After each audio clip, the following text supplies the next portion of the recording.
तो अज बेटे आप बैटरीज बारे गल करांगे। बैटरीज बेटे दैट इज़ कंसिस्टेड ऑफ 2 और मोर सैल्स, जिहदे दो या दो तो ज़्यादा सैल्स जिहड़े है वो काम करते हैं। तो बैटरीज बेटे दो टाइप्स दियाँ है अपनी सिलेबस के अकॉर्डिंग। वैसे तो फ्यूल सैल्स भी होंगे हैं। तो प्राइमरी बैटरीज बेटा विच कांट बी रिचार्जड, यानी जिहदे आप रिएक्शन को रिवर्स नहीं कर सकते बेटे कि अगर कोई चीज़ इलैक्ट्रिकल एनर्जी प्रोड्यूस कर रही है, इलैक्ट्रिसिटी प्रोड्यूस कर रही है, तो ये नहीं है भी इलैक्ट्रिसिटी दे के तुसीं उहनूं रिचार्ज कर लो या रीयूज़ कर लो। ठीक है। तो प्राइमरी बैटरीज होंगी बेटे विच कांट बी रिचार्ज, ठीक है, can't be used again and again, तो that is primary battery. Secondary batteries होंगी which can be used again and again, ठीक है, देयर इज अगेन यूज। तो ये अपने को जोड़ा है इट कैन बी रिचार्ज, मतलब ये एक बार अगर इलैक्ट्रिसिटी प्रोड्यूस करेगा तो जो तुम इन्हू चार्ज कर दोगे तो दोबारा इलैक्ट्रिसिटी प्रोड्यूस करने वाला हो जाएगा।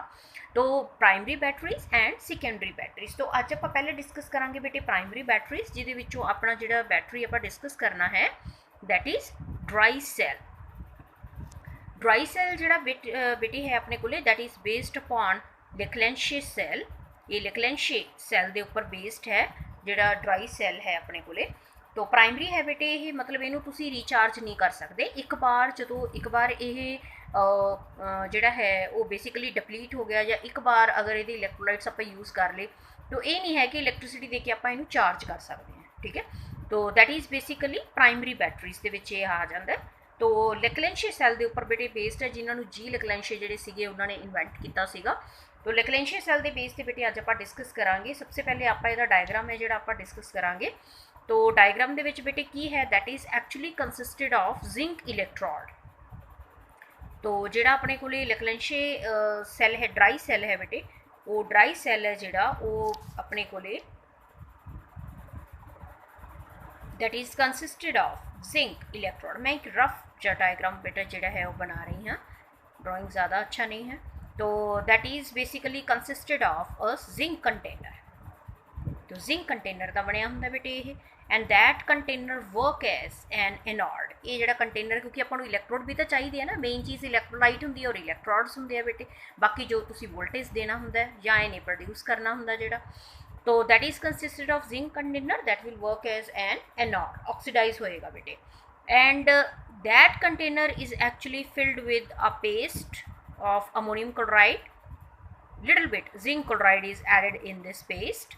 So basically जो ammonium chloride, paste of ammonium chloride and zinc chloride जोड़ा पेस्ट है अपने को that work as an electrolyte. ठीक है, paste of ammonium chloride and zinc chloride work as an electrolyte.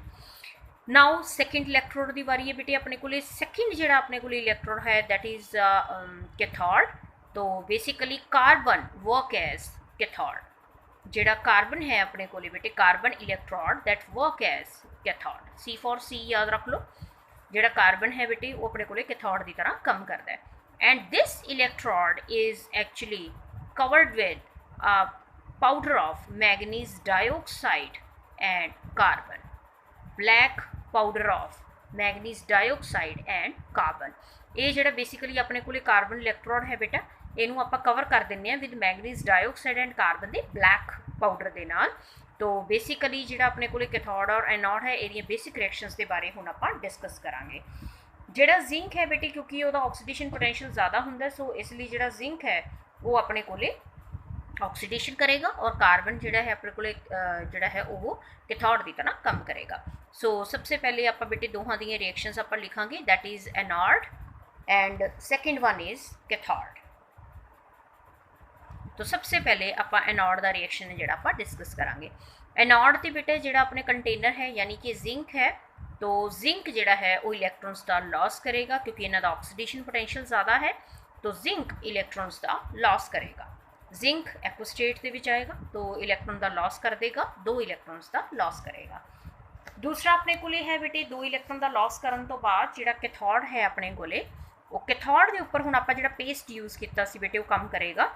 तो बेसिकली जोड़े अमोनीयम आयन्स है अपने को एक्व स्टेट दे विच वो मैंगनीज डाइऑक्साइड के नाल जोड़ा है रिएक्ट करनगे, that is in solid powder form.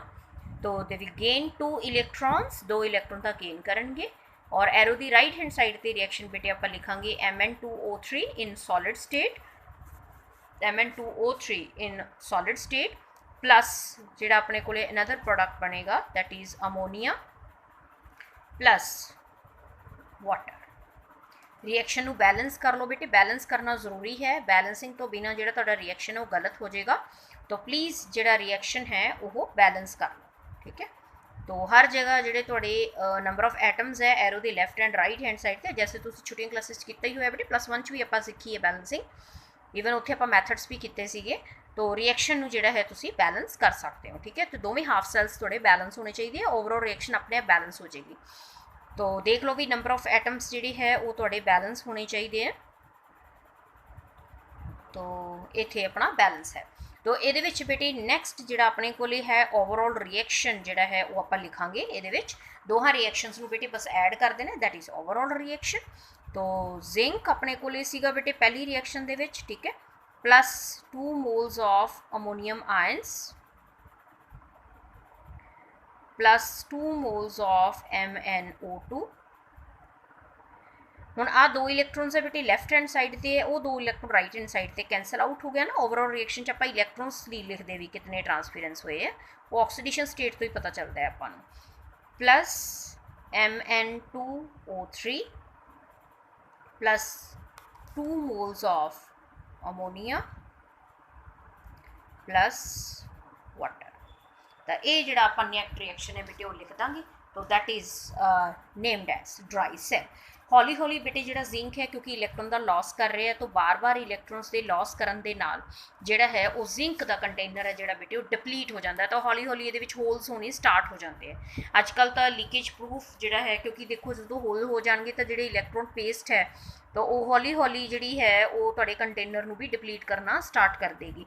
तो बेसिकली जिहड़ी अपनी ये पेस्ट है बेटे वो लीक आउट होनी स्टार्ट हो जाती है, क्योंकि ये होल्स हो जाते हैं क्योंकि इलैक्ट्रॉन का लॉस कर रहे हैं। तो डिप्लीशन होएगी अपने को। तो जो डिप्लीशन होएगी तो तुहाडा जिहड़ा सैल है वो बेसिकली कम करना बंद कर देंदा है। तो इसलिए अजकल तो लीक प्रूफ जिहड़े सैल्स है वो आ रहे हैं अपने को। तो ड्राई सैल की बेसिक ये वर्किंग है बेटे। एक कंटेनर है जिंक का, एनोड की तरह काम करेगा, कार्बन इलैक्ट्रोड जिहड़ा है वो कैथोड की तरह काम करेगा। मैंगनीज डाइऑक्साइड और कार्बन के ब्लैक पाउडर नाल तुसीं इहनूं कवर कर देना है। जिंक क्लोराइड और ammonium chloride, zinc chloride little bit use करांगे बेटे आप, अमोनीयम क्लोराइड तो जिंक क्लोराइड का जो पेस्ट आप यूज़ करांगे इलैक्ट्रोलाइट की तरह, ठीक है। तो जिंक इलैक्ट्रॉन का लॉस करेगा, अमोनीयम आयंस MnO2 जोड़ा है वो इलैक्ट्रॉन का गेन करेंगे। इलैक्ट्रॉन का गेन करके जो बेसिकली Mn है वो इतने +4 ऑक्सीडेशन स्टेट है बेटे अपने को, और इतने अपने को +3 ऑक्सीडेशन स्टेट है, ठीक है। तो रिड्यूस हो गया ना, तो मतलब रिडक्शन होगी। तो आ जी रिडक्शन हुई है बेटे अपने को कार्बन इलैक्ट्रोड की हेल्प ना, तो अमोनीया प्लस वाटर बन जाएगा। ओवरऑल रिएक्शन तुसीं लिख देनी है, that is named as dry cell.